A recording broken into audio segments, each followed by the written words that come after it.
बाबा जी कलयुग के अवतार और कलयुग 4,32,000 वर्ष का होता है। तो कलयुग के अवतार अवतार होते हैं जो अवतरित होके इस भूलोक में आए, जो भूर्भुवा महाजना तपा सता, भूर्भुवा स्वाहा महाजना तपा सता, इसके परे के जो अवतारी लोग हैं, जहाँ काल माया का अधिपत्नी है, उस लोक से अवतरित होके इस भूलोक पे आए। जैसे बाबा बालकनाथ जी धर्मों का वचन निभाने के लिए 12 साल के लिए पुत्र बन के शिव के रूप अवतारी उनके घर में आए। तो कलयुग के अवतार बाबा जी हैं और अवतारों के पास सब शक्तियाँ होती हैं और कलयुग की आयु 4,32,000 वर्ष होती है। तो अब कलयुग में बाबा जी के प्रति क्या करें, वो कलयुग के अवतारी और वात्सल्य रूप में, बालक रूप में अवतारी हैं, जल्दी प्रसन्न होने वाले हैं।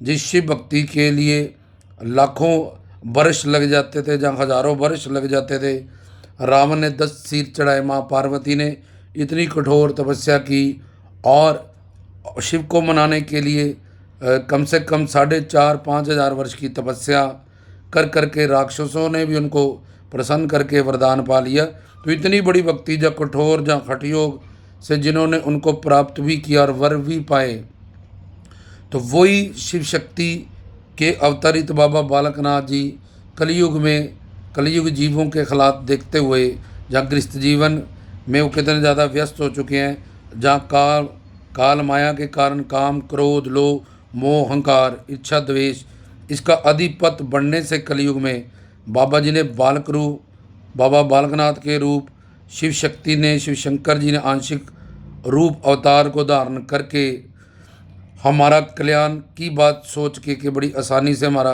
कल्याण हो जाए और हम गृहस्थ जीवन में चाहे रहते हुए इस कलयुग के प्रभाव को समझते हुए, इसके अंतर्गत रहते हुए भी बड़ी आसानी से हमारा कल्याण हो। तो उसके लिए कलयुग में एक तो हमने पूर्ण गुरु का लड़ पकड़ना है और पूर्ण गुरु के दिए गए मंत्रों, जब बाबा जी का मंत्र ही अगर उन्होंने हमें गुरु शिक्षा दीक्षा में दिया है तो उसका स्मरण करना है।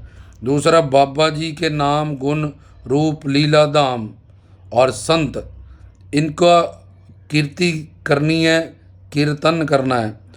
और तीसरा, बाबा जी के बारे में एक श्रोत्रिय ब्रह्मनिष्ठ तत्वदर्शी गुरु से बाबा जी का मंत्र ओम नमः सिद्धाय, कि कोई सिद्ध पुरुष, जो कोई सिद्ध गुरु, पूर्ण गुरु, और गुरुर ब्रह्मा गुरुर विष्णु गुरुर देवो महेश्वरा, वो महेश का रूप होता है और बाबा जी शिव शंकर के ही आंशिक अवतार हैं। वही पौवे, खुंडी, रुद्राक्ष, चोली, चिमटा और उनकी चोली, चिमटा और उनकी सब लीलाओं में क्या गुप्त ज्ञान है, करामात है, आदेश है। जैसे उन्होंने अपने गुरु दत्तात्रेय नाथ जी से ये शिव शक्ति किस तरह से हासिल की, कैसे सेवा की, क्या साधना की, बाकी चारों कोटा में आज उनका नाम हो रहा है। बचपन में ही आओ गुरु दत्तात्रेय नाथ के आश्रम में चले गए, घर छोड़ के वहाँ 12 साल जाके उन्होंने सेवा की। क्या क्या उन्होंने अपने गुरु के प्रति समर्पण भाव से जो उनको सेवाएं और सिमरन के कर्तव्य सौंपे गए, किस तरह से निभाए, तो ये सब हमें एक पूर्ण गुरु ही बता सकता है। उस पूर्ण गुरु का लड़ पकड़ के उसकी जिज्ञासा भाव से उससे बाबा जी के बारे में ज्ञान प्राप्त करना है। जैसे मछली पानी के बिना तड़पती है, मरने वाला जिंदगी भूखा रोटी मांगता है, इस तरह से उस गुरु से जो बाबा जी के सिद्ध पुरुष ओम नमः सिद्धाय बाबा जी के बारे में ज्ञान प्राप्त करना है। उसके दिए गए मंत्रों का, बाबा जी का ही मंत्र चाहे दिया हो तो उसका स्मरण करना है और बाबा जी के नाम, गुण, रूप, लीला, धाम और संत, और संतों में से जिनसे हम दीक्षित हैं और शिक्षित हैं उनका गुण गायन करना है। इससे हमारे सारे पाप नष्ट हो जाएंगे। कलयुग के अवतारी सिद्ध जोगी बाबा बालकनाथ कलयुग में हमें जगदानंद, आत्मानंद, ब्रह्मानंद, प्रेमानंद, धर्म, अर्थ, काम, मोक्ष, हर तरह की खुशी हमारे दामन में डाल के हमें निहाल और मालो माल करेंगे। जय श्री देव सिद्धाय बाबा बालकनाथ है नमो नमः। ओम जय श्री सद्गुरु जोगी पीरधाम।